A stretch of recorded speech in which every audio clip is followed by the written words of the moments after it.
Hey, what's going on, everybody? Welcome you back to another brand new video. Today I want to talk about something that we need to really look around when it comes to 2021. The year that's going to hopefully help us get to a position of better credit. And especially if you're looking at this and you're wondering to yourself, is better credit a possibility?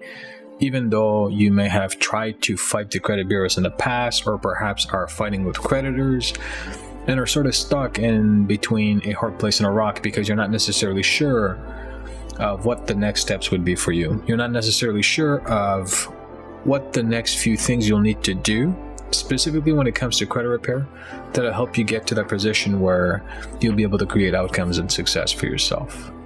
And the reason why I'm sharing this with you guys today, especially this video, is because I want you to see things through the perspective that I look at when I first look at a client's credit profile. And I look at it in a perspective where I can see, okay, here are some potential areas to work on. Here are some things that may have gone wrong. And here are some things that we know we have an opportunity to really fix.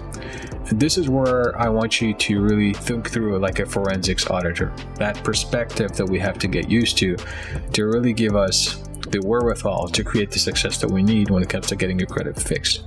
And the reason I strongly encourage you to see it this way is because that's the biggest thing that's going to help you get success when it comes to credit repair, right? It's not necessarily the strategy that you have, or the new template that you've used, or what kind of letters you're writing, or when you're sending those letters in the part of the month. It's not necessarily any of that. Fact of the matter is, most of the times that we look at credit repair and we look at other people creating success and we ask ourselves, hey, maybe I can do that if I just copied that same template, or maybe I can do that if I just look through and try to emulate whatever that person's doing. And the reality is, like, no five fingers are the same. The same concept goes for credit repair when it comes to your personal credit profile. There's so much variations on your credit profile.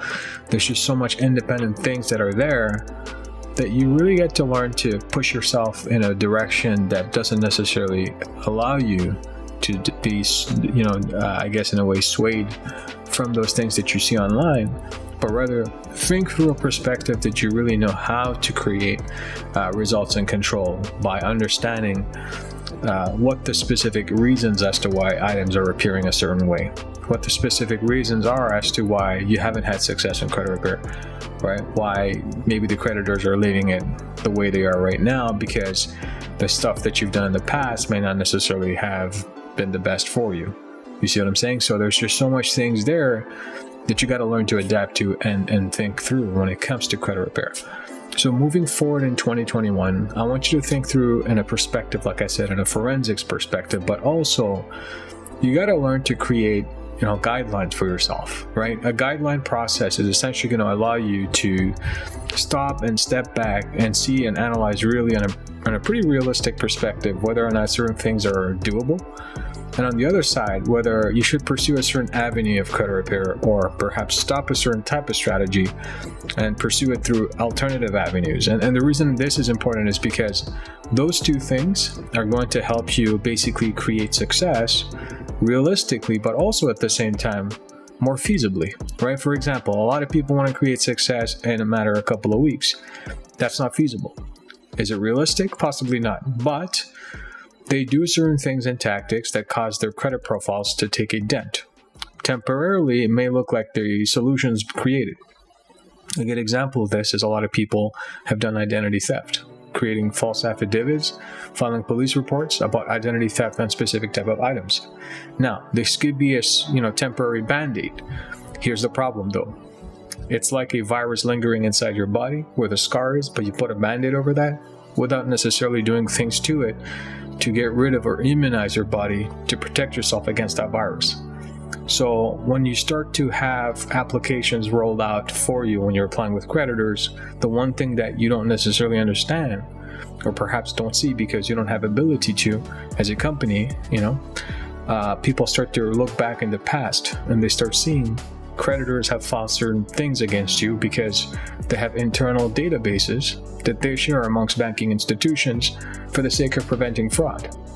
Now, identity theft, yeah. So unless otherwise it was a very legitimate identity theft, a lot of creditors are coming to the knowledge and awareness that certain types of identity theft claims are filed because just of the knowledge to get rid of them from the credit reports. Also, at the same time, the creditors have a long list of different types of transactions from you, many different authentication methods to verify that it was you who had done those transactions. And beyond that, the fact that you're actually using that credit on a regular basis, there's so many different softwares and databases and tools that they can use to hone in on the fact of identifying you.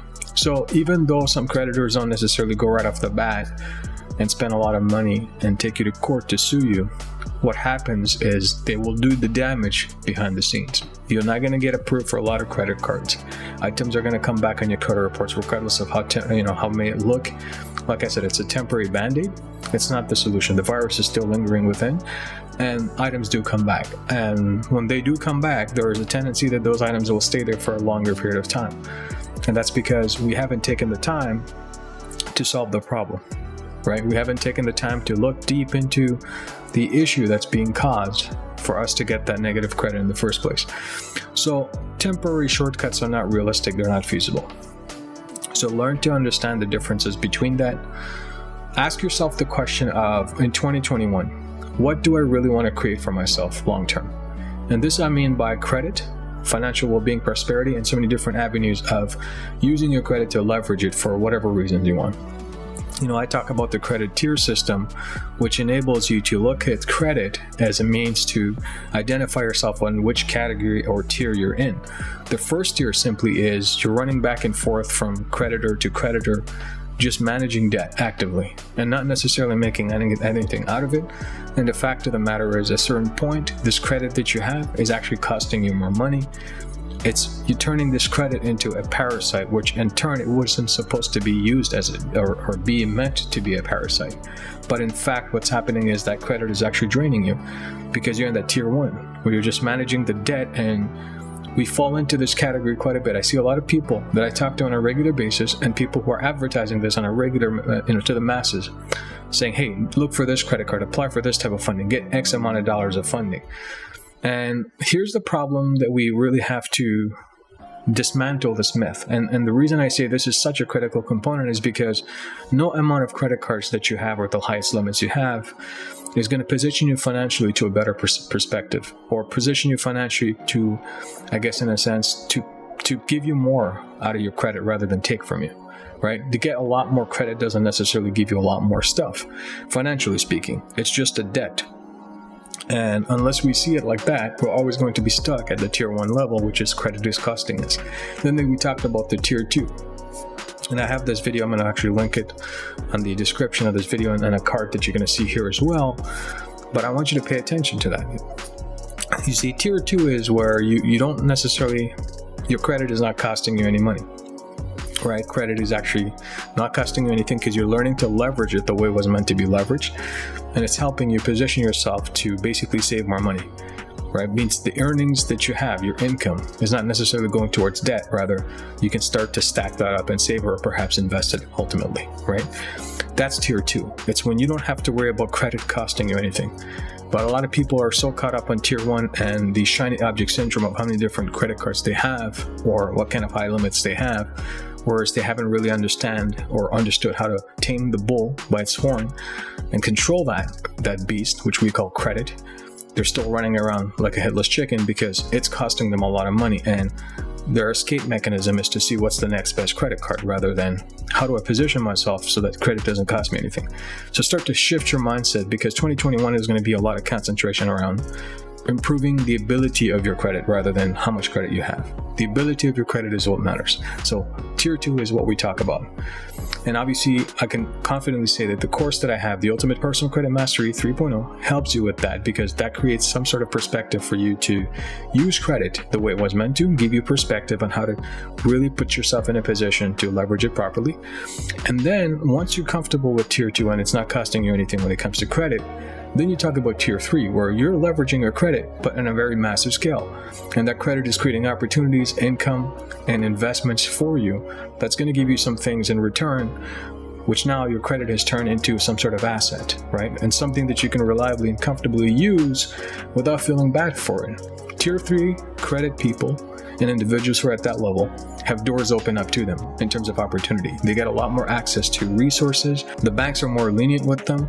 They get a lot more perspective of the types of different creditors that are willing to work with them in terms of different financial avenues.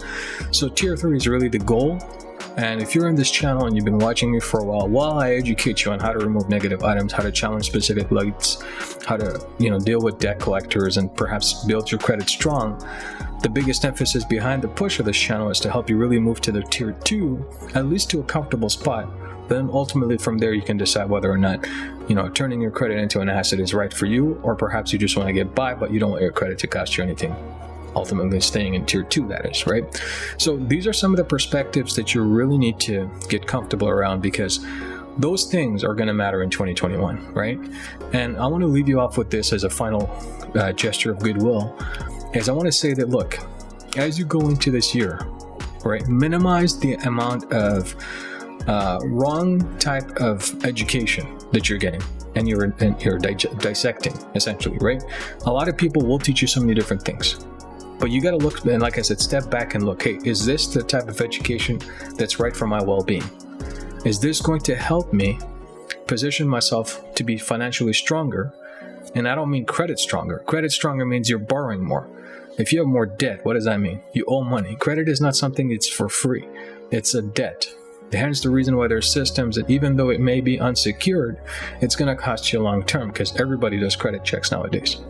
So understand the education that you're getting. Is it going to help you stay financially strong? That's the perspective that you want to look at. Right? Is it going to enhance your financial position? Because if you don't look at it this perspective, and if you don't respect that that's the perspective that you have to see credit through, you're going to be stuck. You're not going to move forward with credit. You're not going to allow credit to be the tool it was meant for you, that to help you move forward in your life financially, in terms of getting you from tier 1 to tier 2, and ultimately leveraging this tool to where it needs to be to make you the income that you want. So ask yourself this when you're dissecting and looking at education for credit, on what type of education you're willing to allow in your brain space, because at the end of the day, time is something we don't get back. So you already know that, hence the reason you've invested your time to look through this video. But ultimately, right, the choice is yours. So when it comes to the way you're going to coordinate your life and help yourself go through a direction of credit repair, enhancement of credit, and ultimately building that credit knowledge and putting yourself in a position from tier 1 to tier 2, hopefully, learn the stuff that you want to learn, but ultimately decide what route and direction you want to go, who you want to follow, what kind of education you're willing to accept, and how you use that knowledge to the best of your ability, because that's what matters at the end of the day. So look, there's a lot of stuff I shared. If you accept the fact that this is it, we're going to move forward with a lot more concentrated effort to fix your credit, enhance it. Don't forget to give this video a thumbs up. If you enjoyed it, don't forget to give it a thumbs up. Hell, leave me a comment below. Let me know what your thoughts are about 2021. What do you envision? Do you think that the credit space will change? Do you think the creditors will be harder when it comes to approving you on your credit profile, especially when you're going for funding? If so, let me know below. Let's have a chat. And with that said, I hope you guys enjoyed the video, and I hope you learned something. I hope that I give you some inspiration towards building your credit better and putting yourself in a position to use credit the way it was meant to be used, rather than just using it and jeopardizing it and not necessarily using it to its full potential, which would be a big waste of time. So I hope you guys enjoyed it. Once again, this is definitely your guide and mentor, Tarafdar. Catch you guys on the next one. Bye for now.